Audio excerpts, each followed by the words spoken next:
everyone, is see you at improv practice. Strange the passage of time. I'm not that old. I'm 35. That is not old. But I am in a new phase right before old called gross.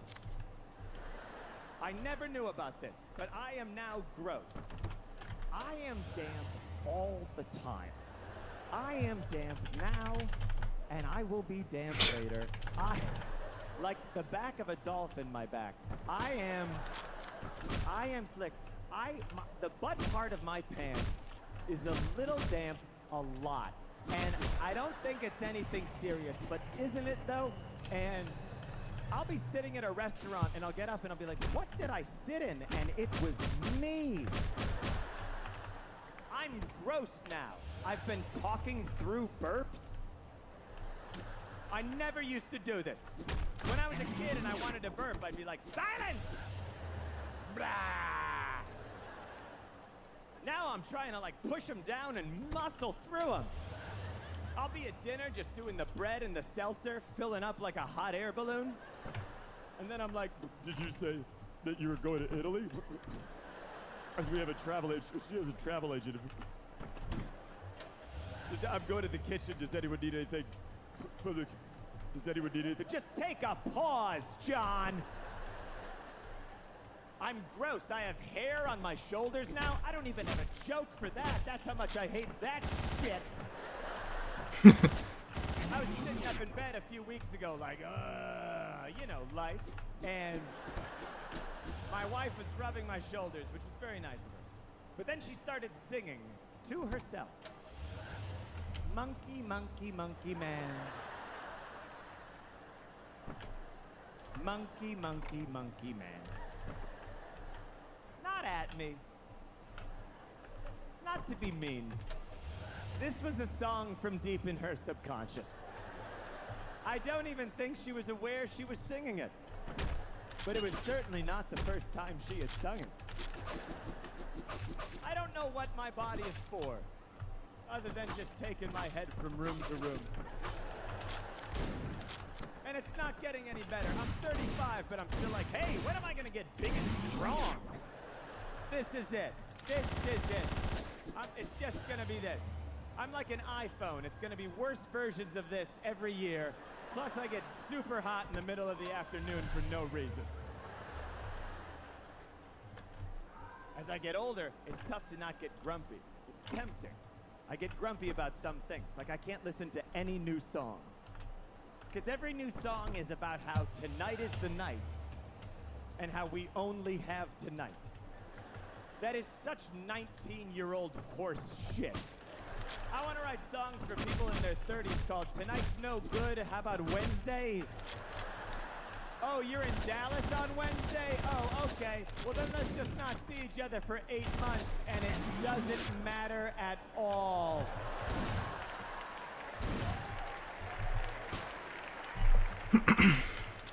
I'm trying to stay nice, though. Because when I was a kid, I was raised that you should be nice to everyone in every situation, because you never know their story. But now, at the end of my life, I don't know. A lot of people don't seem that nice. They seem to be doing fine in the world. Or maybe they have different definitions of what it means to be nice. That's something you figure out as you get older and meet new people. Not everyone thinks the same things are nice. You learn that especially when you get jobs. I had a very weird job in my mid-20s for about 4.5 years. I was a writer right across the street over at Saturday Night Live. It was very exciting. Yeah, it was great. I loved it. If you haven't seen the show, you gotta check it out. They have a host and a musical guest. Oh my God, you're gonna love it. Oh, real quick tangent. Okay, my favorite host ever introducing a musical guest was this, all right? The host was Sir Patrick Stewart, okay? Yes, the great Sir Patrick Stewart. And this is how he introduced the musical guest, all right? He went, ladies and gentlemen, salt and pepper! Like he was surprised by pepper. Like minutes before, they'd been like, Sir Patrick, we can't find pepper anywhere. And he's like, we might go on with salt alone. We will go on with salt alone. And they're like, 3, 2, 1. And Peppa bursts through the door and he's like, ladies and gentlemen, salt. And what's this? Pepper! Famous people are weird as shit. They're all weird. Your suspicions are correct.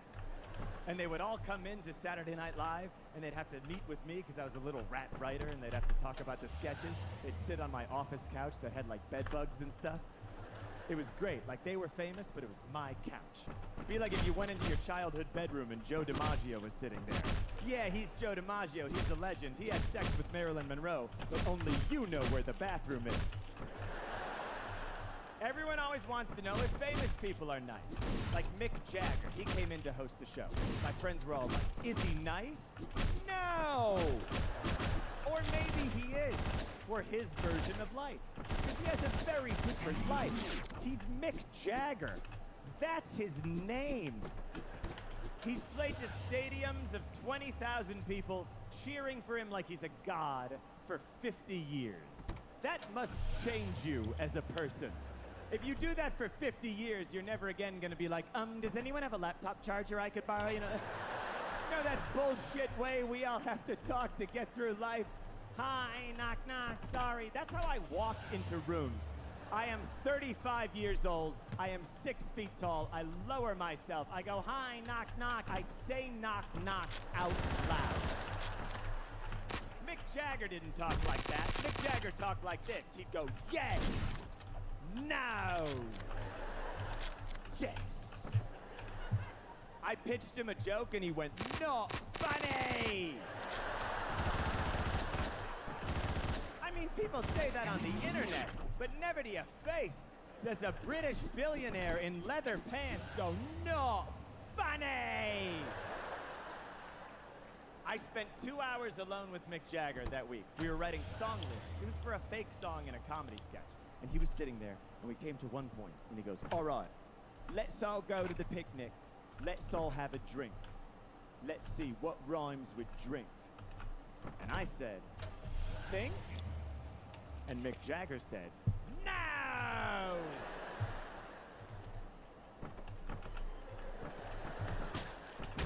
And then I said, sing?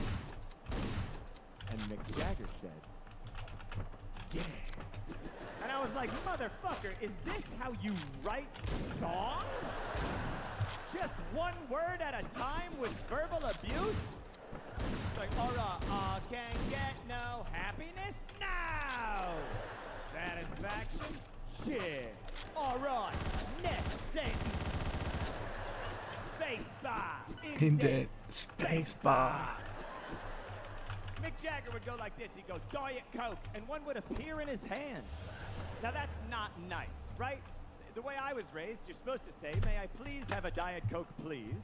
And then maybe you will get one. And I bet all of you were taught to say please and thank you. But if all of us could go, Diet Coke, and one would appear in our hand, we'd do it all day long. Even if you don't like Diet Coke, you just summon them so you could chuck them at oncoming cars. Damn it. Famous people are often rude because they're used to getting things really quickly. I bet a lot of us are pretty polite. But as soon as we get things quickly, we start to get ruder and ruder. Like, look at technology. It's faster than ever, and we're, like, ruder than ever. People walk around on the phone now like, hello? Hello? You still there? Lost him. And that's it. No follow-through with that guy. 50 years ago, if you were on the telephone with your friend, and suddenly the line just went dead, that meant your friend was murdered. The phone used to be a big deal. It was a long, polite process. Back in the 1940s, the phone was like a wood box with a thing on it. I don't know. And it had its own room. You go, ooh, that's the phone's room. And it was expensive. You'd wait all week to make your call. You go, ooh, it's almost Tuesday. And then you'd take the cup on the string or whatever. And there weren't even numbers. You just go, hello, hello, anyone? Ah, anyone in the world? And then you go, operator, ring me Neptune 5, 117. And the operator is a real person that you had to be nice to. She'd be like, 1 moment, please. I'm putting wires into a board filled with holes to move the voices around, because it is the 40s. And it took like 90 minutes. Now people just drive around screaming at their phones like, call home! Calling the mobile for Tom. Not fucking Tom! No so funny! Everything was slower back in the old days because they didn't have enough to do, so they had to slow things down to fill the time. I don't know if you read history, but back then people would wake up and go, oh God, it's the old times. Ah, shit, I gotta wear all those layers. There's no Zyrtec or nothing. Okay, we gotta think of some weird, slow activities to fill the day. And they did. Have you ever seen, like, old film from the past? Of people just, like, waving at a ship?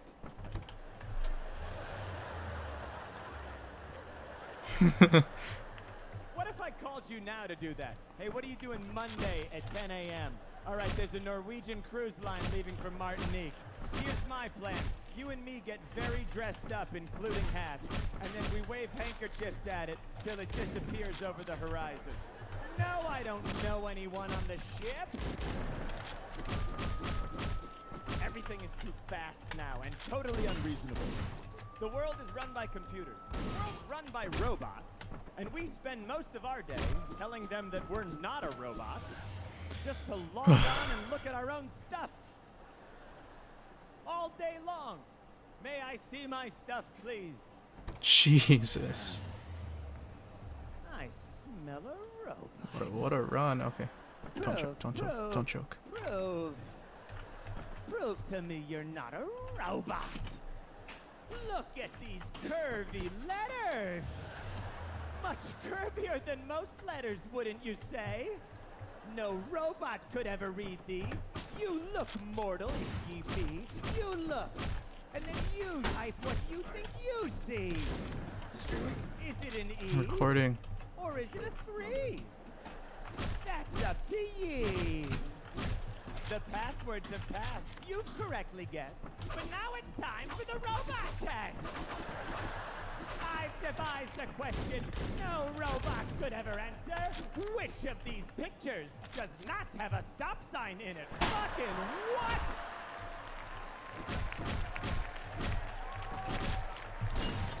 You spend most of your day telling a robot that you're not a robot. Think about that for 2 minutes and tell me you don't want to walk into the ocean. I just like old-fashioned things. I was in Connecticut recently doing white people stuff, and yeah.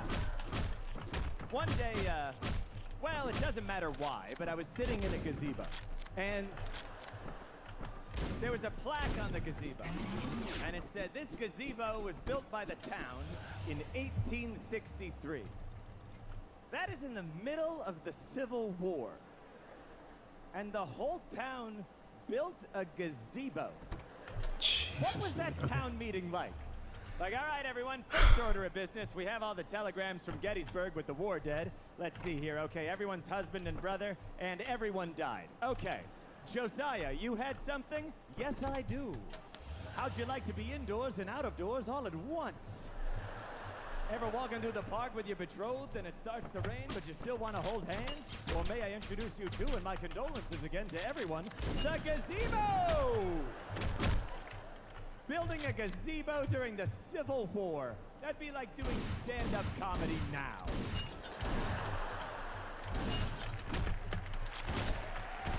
Yes. Thank you for clapping at my political gazebo material. I'm very brave. Jesus, dude. I've never really cared about politics. Never talked about it much. But then, last November, the strangest thing happened. Now, I don't know if you've been following the news, but I've been keeping my ears open, and it seems like everyone, everywhere, is super mad about everything, all the time. I try to stay a little optimistic, even though I will admit, things are getting pretty sticky. Here's how I try to look at it, and this is just me.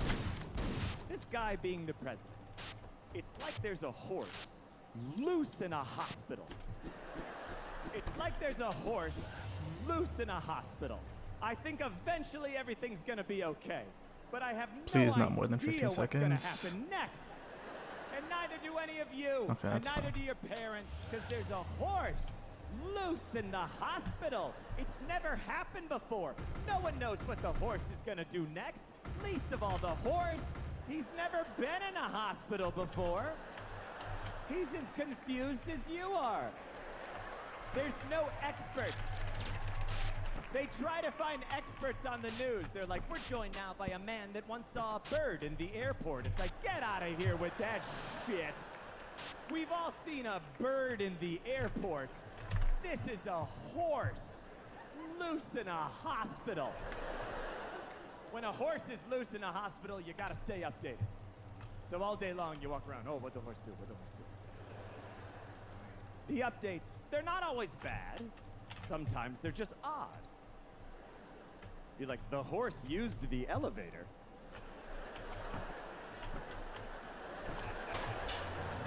I didn't know he knew how to do that.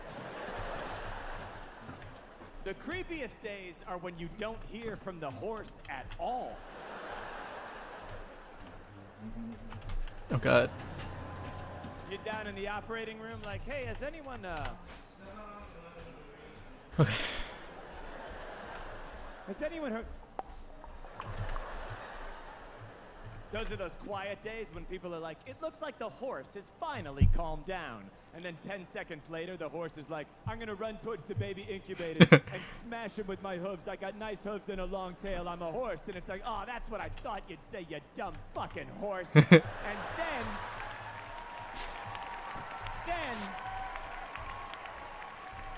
then you go to brunch with people and they're like, there shouldn't be a horse in the hospital. And it's like, we're well past that.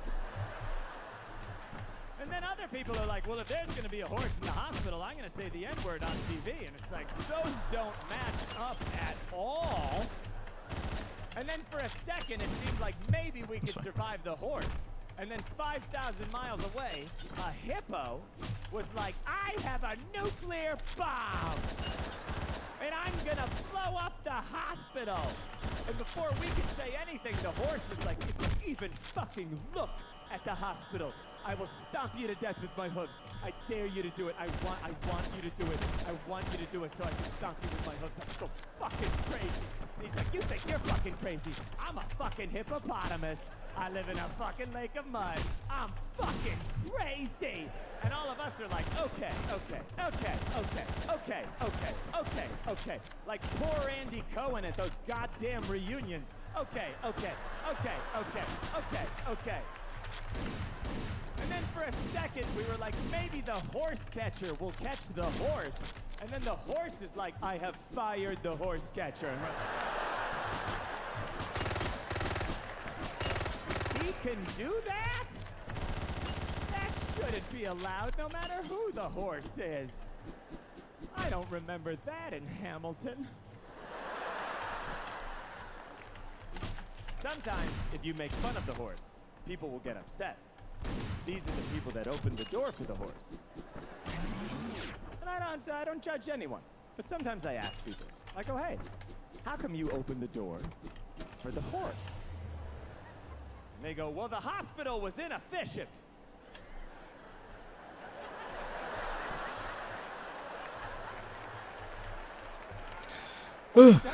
Sometimes they go, you know, if you're so mad at the horse, how come you weren't mad when the last guy did this 3.5 years ago?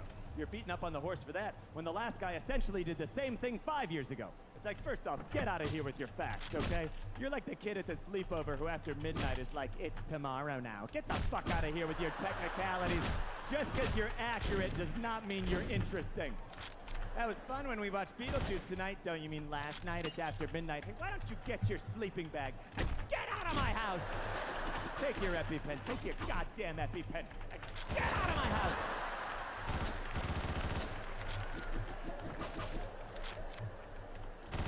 But when people say, how come you were never mad at the last guy? I say, because I wasn't paying attention.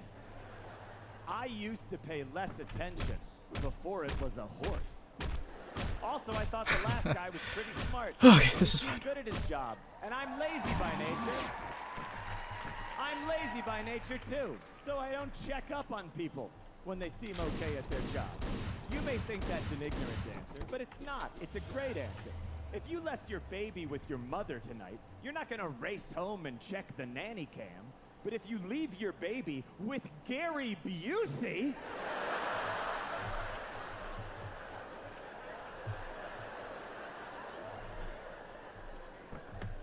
and now there's Nazis again.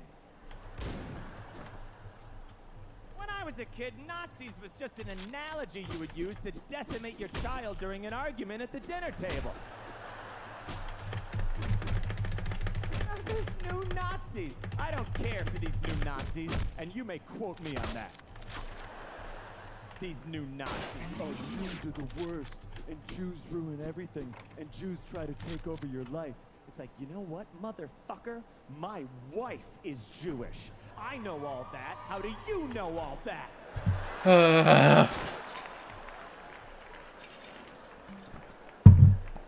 I'm allowed to make fun of my wife. I asked her, and she said yes. I've been married for about 3.5 years now, and I was going out on tour, and, oh, thank you very much. And I love and respect my wife very much. So I said to her, hey, we've been married for 3.5 years, and she knew that. I said, do you mind if I still make fun of you on stage? And my wife said, she goes, yeah, you can make fun of me.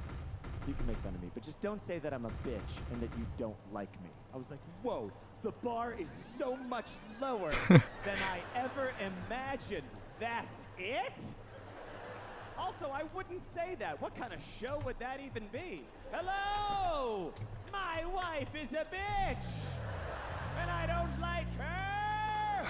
That's like a support group for men in crisis with keynote speakers John Voight and Alec Baldwin. Oh, come on, I would never dude. say that, not even as a joke, that my wife is a bitch and I don't like her. That is not true. My wife is a bitch and I like her so much. She is a dynamite 5-foot Jewish bitch and she's the best. She and I have totally different styles. When my wife walks down the street, she does not give a shit what anyone thinks of her in any situation. She's my hero.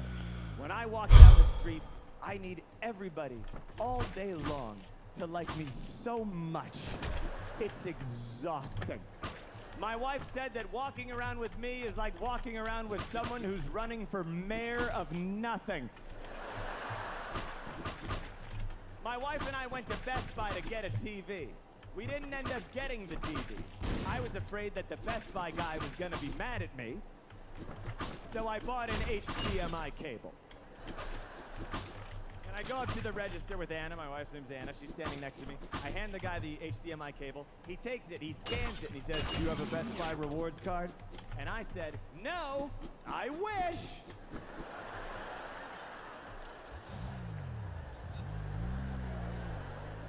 And then my wife said, Jesus Christ, and fully walked away from me. Walked all the way over to the laser printers and just stood there Blair Witch style. And I'm still up at the register like. And the guy goes, do you want a Best Buy rewards card? And I said, no. Even though I had just said it was my greatest wish in life.